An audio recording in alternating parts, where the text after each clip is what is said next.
Hello, I am Kyatric and today I'm making this video for the Construct 2 Academy. Construct 2 does by default have a physics behavior that you can add to any objects that allows us to quickly and easily have physics interactions within any project of ours. I strongly recommend that you go into the Construct 2 manual, check into the behavior reference and click on the physics to read the whole manual article and especially the two links to tutorials about physics. First, the basics, which explains some of the basics of physics in general and in particular the behavior within Construct 2. And the second tutorial about forces, impulses, torque and joints, which go into a bit more advanced concepts about physics and what you can do with them within your games. The tutorials are clearly illustrated and commented. They are explaining all the features that you can use and that are available within the physics behavior. Be sure to read them, and if ever you need, let the new concepts sink in. Read one paragraph, for example, or one feature, sleep on it, and when you come back to it later, you understand better and have a new tool to add to your developer toolbox. Inside a project, object type that contains a physics behavior will interact together and will tend to ignore other kind of behaviors. If you have an object that is using the solid behavior, for example, the solid behavior won't be able to stop the physics object. Those two behaviors are not interacting together. Physics behaviors are interacting with other physics behavior. We are going to see this a bit more in depth later in this video. To make a physics game, open up Construct, click New Project, and in the dialog that opens up, click in the search field on the top right and look for physics. We are going to check the template physics catapult, and we end up with an already set up layout that we can play directly into our browser, and is a physics game.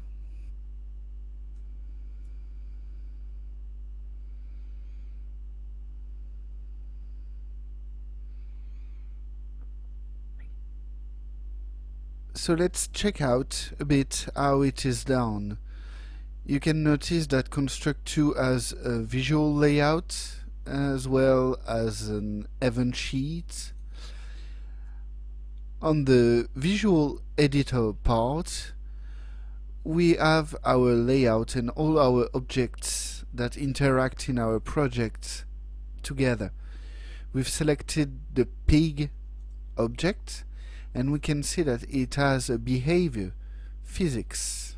It uses the collision polygon for the pig object, and it has several values for its different properties. The ground object is also containing a physics behavior.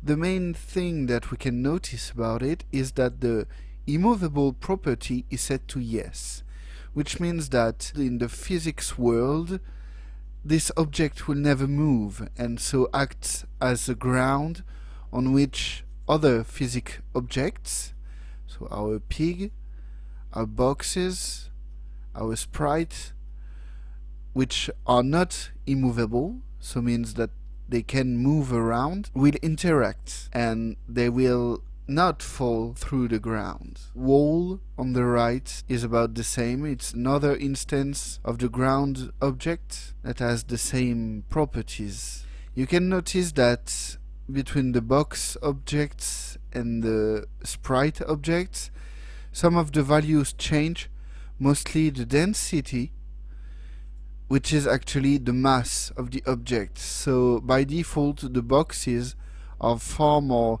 heavier, if you will, than the pirate princess that are in it. And the heaviest object is actually the pig itself. Its density is of 2. Let's make a modification with our boxes, for example. Let's move down the density from half, so their mass is changed from half, and you can see that it makes the whole structure far easier to destroy. On the opposite, let's put it at 5, or even just 4. And on the opposites, a structure is hardly moving now. Each object is far more heavier and so needs far more force. And the rest happens in the event sheet. So on start of layout, we set the step iterations to 12. That's a value that, as explained in the comment above, helps to maintain the tower. That's values that you are going to be playing with, and trial and error to have it working as you want. When we are aiming, so that the pig hasn't been shot yet, it's placed by default about the catapult. From the moment we are still being aiming, but we have any touch, we place the pig in an angle according to the catapult and the mouse or touch angle. We move it to a distance that is going to be limited around the catapult. When we release the touch, we set the aim to 0, so this code won't be executed anymore. And that's where the physics behavior really come into force. We apply on the pig itself an impulse that is in relation between the pig's position and the catapult block position, divided by a certain amount, which likely was found by the developer to be what suited best to his project. And we set it to the angle, the actual angle that we've already set while aiming. So we know that we are in the correct angle, and we apply this impulse to this angle. This is a very simple project, and this is a bit of cheating since we've just used a template that was already done, and the game is pretty much working by itself. But you can see that you can already have some templates and some projects that are built in Construct 2 and that you can use right away and even modify to your own liking and have a fully playable game quite quickly. Let's actually make a game from scratch. Start by making a new empty project this time. Just open. By holding down the control key and moving the mouse wheel, I can zoom in and zoom out. I will make it so that my layout size is the same as my project size. So the project size by default is 854 by 480.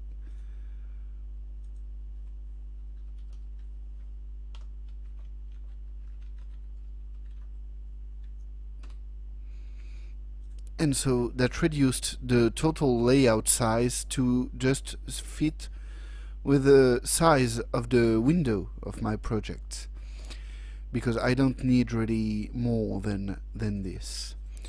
So let's add some objects to my project.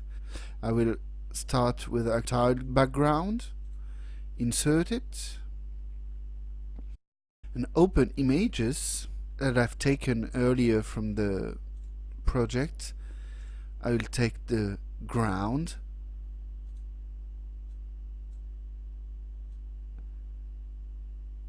position and remove it.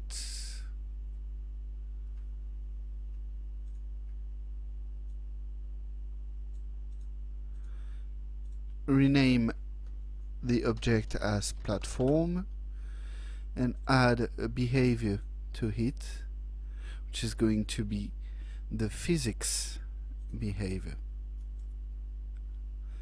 And simply by adding the behavior to the object type, now this object will react to any other object that has the behavior physics. As this is going to be a platform, I will want that object to be immovable and to use the collision polygon. For now, I won't change the other values. I will move it away from my layout. Double click to insert another object, and again I'm adding a tiled background. Still opening a sprite, a texture for my sprite. This time I'm going to use the star block. You can see by default we don't have the collision polygon for tiled background. It's a rectangle at the size of the object itself. So whatever the size of your object is, its collision polygon is going to be the borders of the object.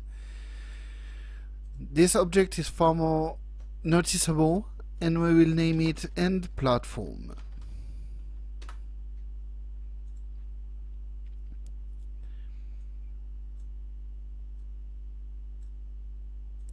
I want to add yet again the physics behavior to it,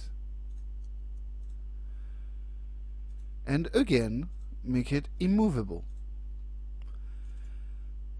Now I'm adding a sprite object, and it's going to be the box.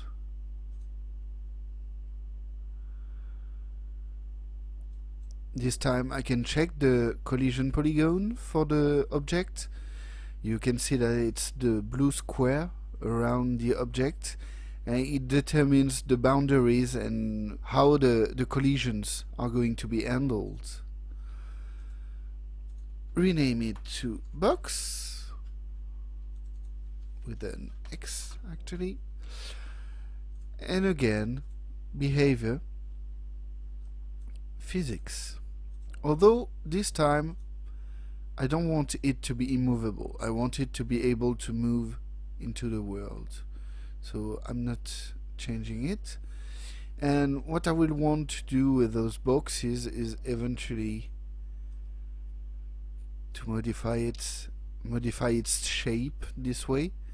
You can see that the texture is not really fitting, but it's still okay.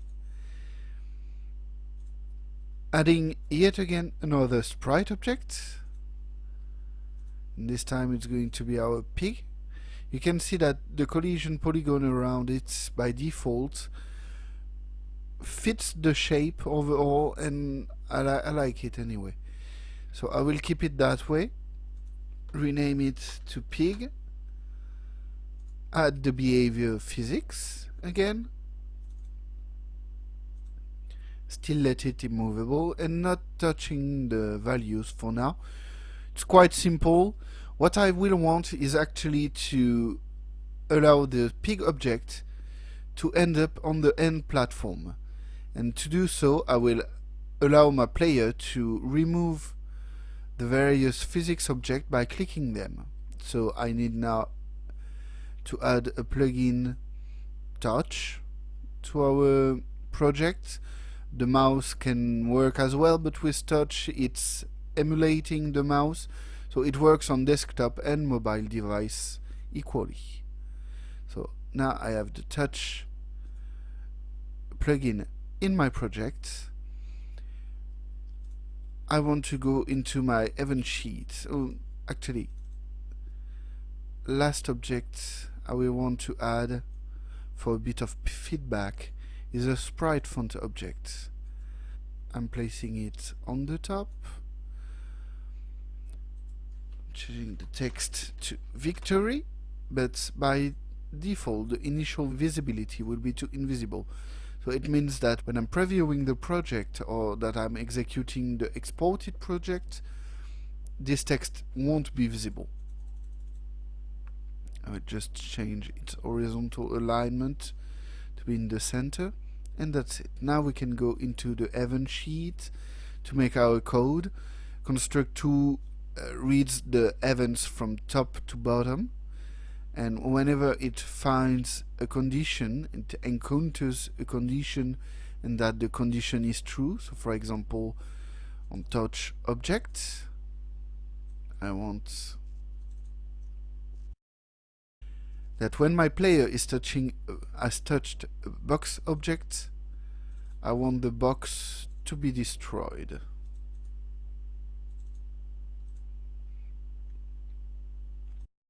And another event I will want is in relation with the pig. When physics is sleeping is the fact that after a while, if the object isn't supposed to be moving, construct is going to put the physics to sleep to prevent CPU usage. And so it's an interesting condition for what we want it to do. And we also press the C key to add another condition. So an event can have two conditions or multiple conditions, and the actions of the event will be executed as long as all the conditions are true. And so my second condition, I want the pig to be overlapping at an offset. That is to say that even if it's not exactly overlapping,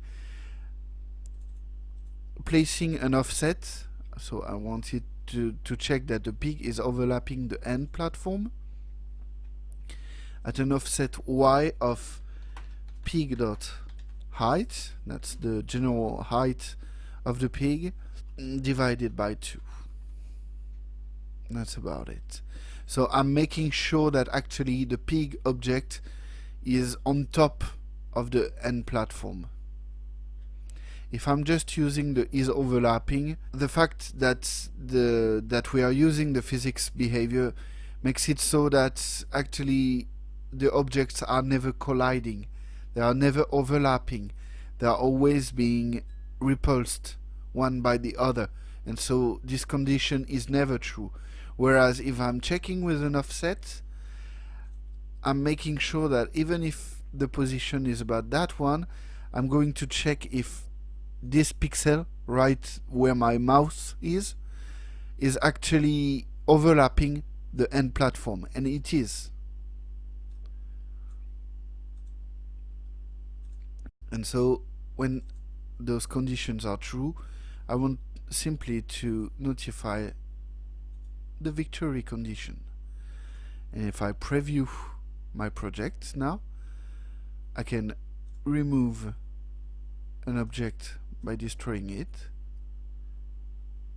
and from the moment the object has been put to sleep, has stopped moving, you can see that victory since it was overlapping.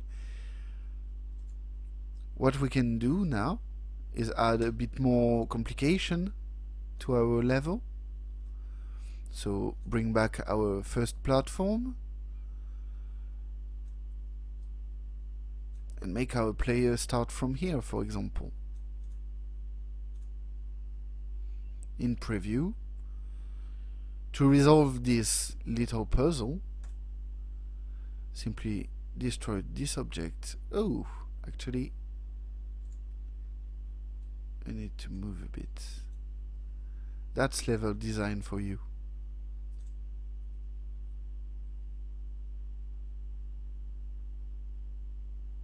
And once the object has stopped moving, victory. Here you have it, a very simple physics game from scratch, quite quickly still, thanks to Construct2. I hope you have enjoyed this video. Don't hesitate to check out some of the other Construct2 Academy material. Thank you for watching.